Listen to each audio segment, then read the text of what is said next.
trainers here. Now the first bird we're going to bring out to meet you guys is our newest bird. He's not doing an awful lot at the moment, he's still in training. We're going to bring him out here anyway, he needs to practice. His name is Hubert, and Hubert, he is our little owl. So you can see where he gets his species name from, the little owl, because obviously he's a very small species of owl. Now the little owl is his species name as well. Also, he is fully grown, he won't get any bigger than this. So this is his adult size, would you believe? He is rather cute as well, so don't be afraid to take any photographs on him. He needs to get used to seeing phones and cameras, so don't be afraid to take photographs, you're very welcome to. So we're basically just walking around on the glove, getting him used to large crowds. Being a small bird, he's actually very nervous and shy. So when we first brought him out in front of an audience, the biggest audience he'd ever seen in the world, he was a little bit scared. But I'm pleased to say, over the weeks and the months that we've been practicing with him, he's been gaining in confidence. And that's what this training is about. Lots of people do ask us how long it takes to train the birds. Well, there was no answer to that because they're all different. Obviously, Hubert, being a very small, very nervous bird, it's going to take him a bit longer to boost his confidence and get him hopefully flying around the show than he will be one of our other birds. Now, the little owl is also a diurnal species of owl, so it's an owl that's active during the day. You can tell that because he's got yellow eyes. Also, these birds are very unusual in the bird of prey sense, in the fact that they actually mainly eat insects. So obviously when many people think of owls, they think of owls eating things like mice and moles, but these guys prefer to eat mainly insects in their diet. But they still do eat the occasional small mammal and sometimes the odd small bird as well. So they do have quite a diverse diet in a sense. Now these birds as well are not your typical active predators either. These guys prefer to basically sit somewhere high and wait for their prey to come to them. Which might sound like a very lazy way of hunting, but with him being a small bird, they've got a very fast metabolism, and the more energy they use to find their food, the more food they've got to find to fuel that body. So by sitting and waiting, it's actually a very energy efficient way of hunting. Now he's done great out here, so one final thing you guys can help us with is to give him a clap as he heads off stage, so very well done to him.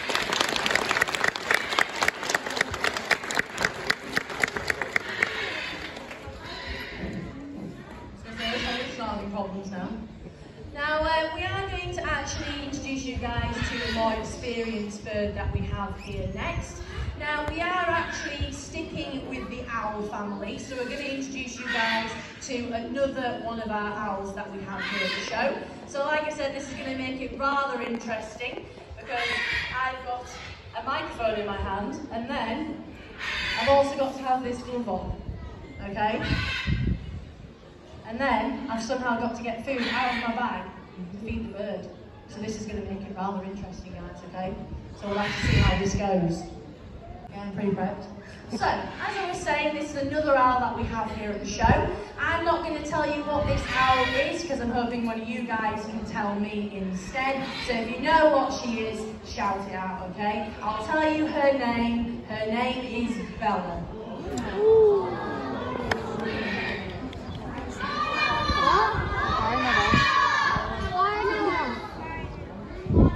You all got it right. She is a barn owl. She looked to that microphone to say, what on earth is that? So, as I was saying, what we're going to be doing with Bella is we're going to be flying her around the arena. Abby's going to be coming up into the seating, so of course you guys can get a closer look at her.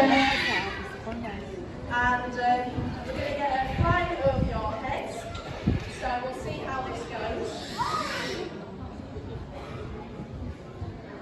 I'm going to have to keep putting the microphone down and get some food. There she goes. So as she is flying around, do watch your heads. She doesn't intend to crash into anyone, but there's a bit of a breeze going about today. So watch out as she does fly around. Well done, you're doing so well. Not the usual thing that goes on here in bird show. So, about this bird, compared to the little owl, this bird is a nocturnal owl. So this bird, that was there. That was close. I have to bring her down a little bit when we fly her up into the seat. We'll have to catch her a bit lower down. Someone nearly had her on her head there. Now these are nocturnal, so that means they're most active at night, compared to the little owl, like I said, which is active during the day. Are you coming down here, Bella? You're going to have to try and not to be on the microphone. Bella, can you go back to our... So, as I was saying, they are nocturnal, so that means they're most active during the night, and you can tell that by looking at the colour of their eyes. Now, these birds do primarily feed on things like small mammals, voles, shrews, basically any rodents and what owls, like barn owls, feed on. And obviously those small rodents stay hidden in the long grass, so even with an owl having fantastic nighttime vision, even though the barn owl has got fantastic nighttime vision, it doesn't rely on its eyesight to find its food. It actually relies on its hearing. So if you look at her face, she's got a heart-shaped face, and those feathers around her eye and beak basically act a bit like a satellite dish and captures sound. So when these birds are flying above their prey, they'll have their faces pointed towards the ground and they'll be listening for the prey scurrying around in the undergrowth. So these birds can actually hear a mouse's heartbeat. So that is how sensitive their hearing is.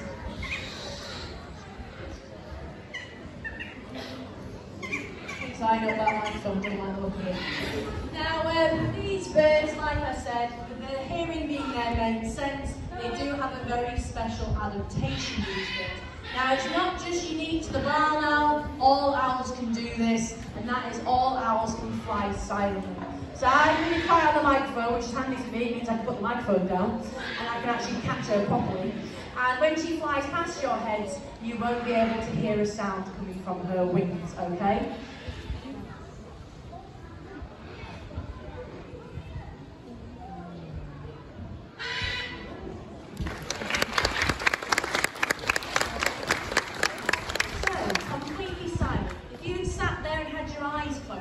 You probably wouldn't even know she's moved. So she's done a fantastic job out here, so give her a clap. He scavenges, so that basically means he feeds on dead stuff. He is one of the sole reasons, or one of two of the sole reasons we don't allow food here at the show, because he is not afraid to come and take it directly from you. So this is your final curtain call to make sure that any food and drink is hidden, okay? That's your final warning for the show. So we're going to introduce you guys to Derek, okay? And Derek is our African hooded vulture. So obviously he's going to think, why on earth is she stood there talking in the microphone and with this person here? Because obviously it's very different circumstance. So we're going to bring him up in the seating. He's going to be doing a bit of flying, but no word of a lie. If he looks like he's coming towards you and he's going to hit you, he definitely will. He is not the most aerodynamic, he's not the most graceful of flyers either, and obviously that's because of his very large wingspan in comparison to his rather small body size. Now, because vultures are scavengers, they never know when their next meal is coming from. They've got to wait for someone else to kill the food for the bird, or the bird has got to wait for the animal to die of natural causes. So these birds need to be able to last for days, maybe even weeks, before they find their food, and they do this by soaring rather than flapping with their wings. Because obviously flapping uses a lot of energy for the bird, and if you're a bird that never knows where the next food is coming from, you want to be able to conserve your energy as much as possible. Love you, come Derek. Oh, you missed, and he's on that side now. You guys are expecting that way. Now, these birds will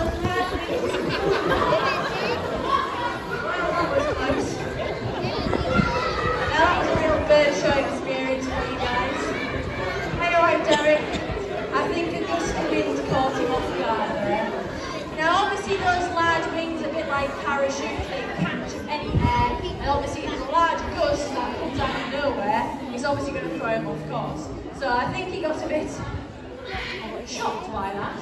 So we're going to keep him a bit lower down. So Abby's going to throw a bit of food in the stairs and we'll get him just to fly down to her at the bottom. So if you come back down here, Abby, at the bottom of the stairs and just go stand at either side, he should hopefully fly over their heads that way.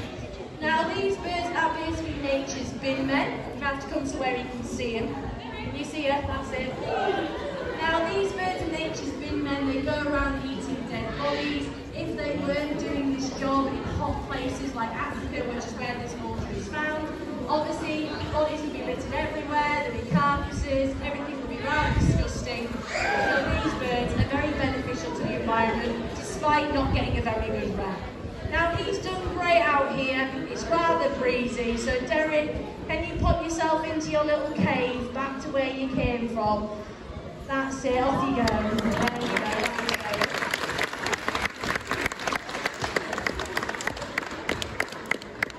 Okay, so that was Derek. To introduce you guys to some of our brightly coloured residents here at the show. So as you can see, we're joined by a parrot. So we'll see how this goes. That's my favorite. So, this parrot, he is a blue and gold or a blue and yellow macaw. He's giving me a funny look as well as to say, what on earth are you holding in your hand? So we'll see how this goes.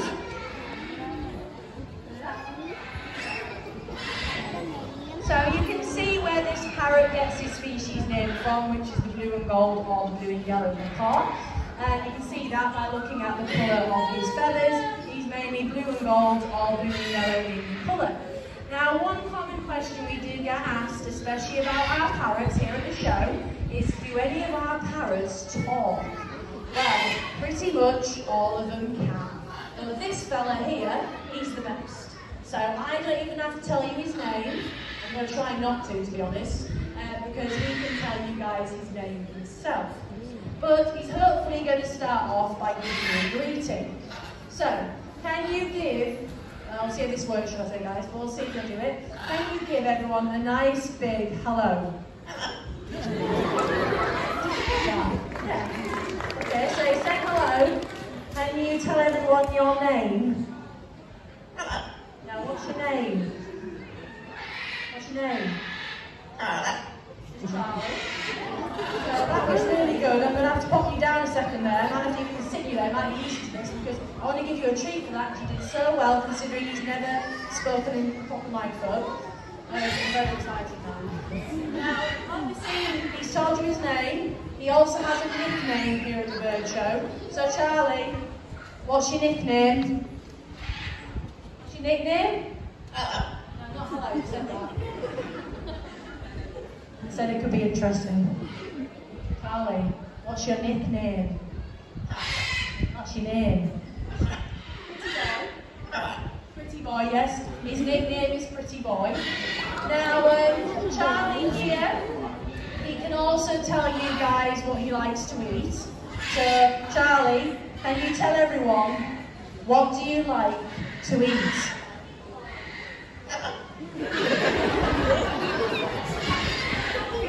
Well, you've got to listen.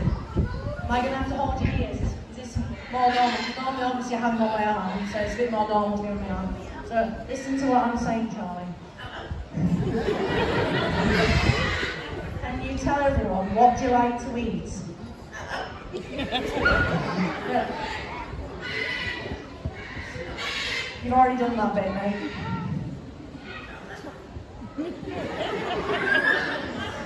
It's like, what's going on? Let me have to start at the beginning. Go on, say hello. What's your name? What's your nickname? What's your nickname?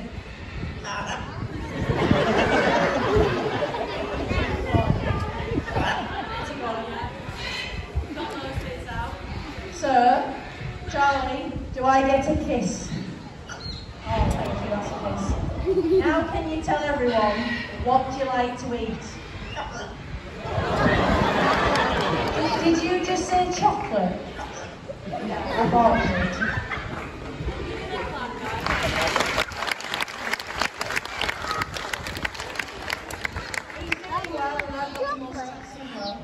So, Charlie, can you now string a sentence together?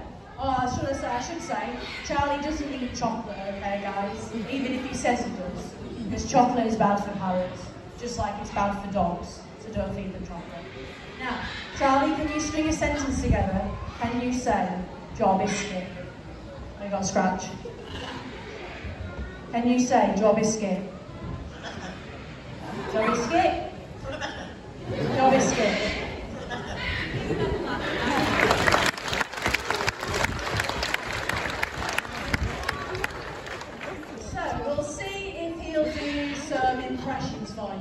So Charlie, can we hear a dog?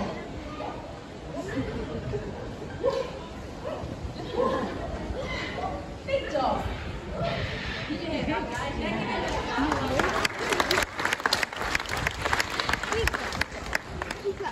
I'm not sure if I can hear anything unless my mouth is right to the next microphone. So we'll do another impression now, Charlie. You've heard a dog. Can we hear a chicken?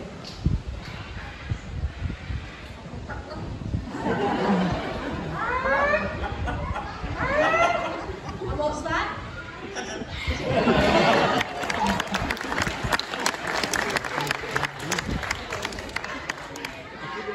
Now he's going to do one more impression, and this one is his monster impression, okay? Now Charlie thinks he sounds scary, I think he sounds more like a sheep, but we'll give it a go. Can you scare them all, Charlie? Your impression of a big, scary monster. A monster. Wow. Make him scarier. Go rah.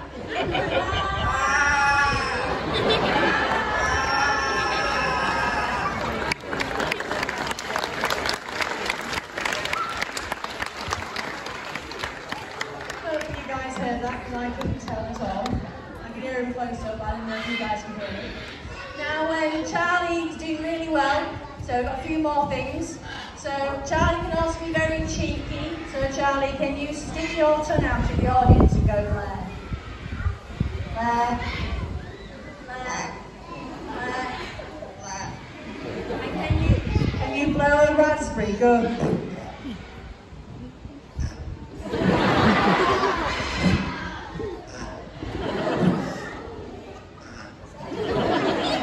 Now they thought that was funny, Charlie. Do you find it funny?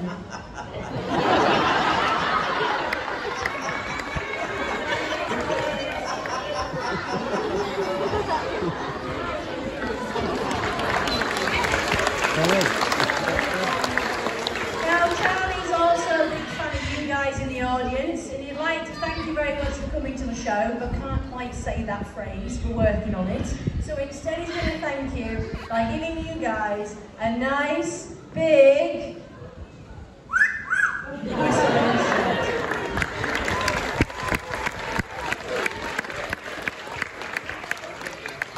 Now unfortunately that has brought us to the end of Charlie's part. Before he leaves us, before he says goodbye to you, I want you to say goodbye to him. So arms in the air everyone, wave around, say as loud as you can, bye Charlie! And also goodbye to you, what would you like to say to them? Bye-bye. Bye-bye. Bye-bye. There we go, give him a round of applause.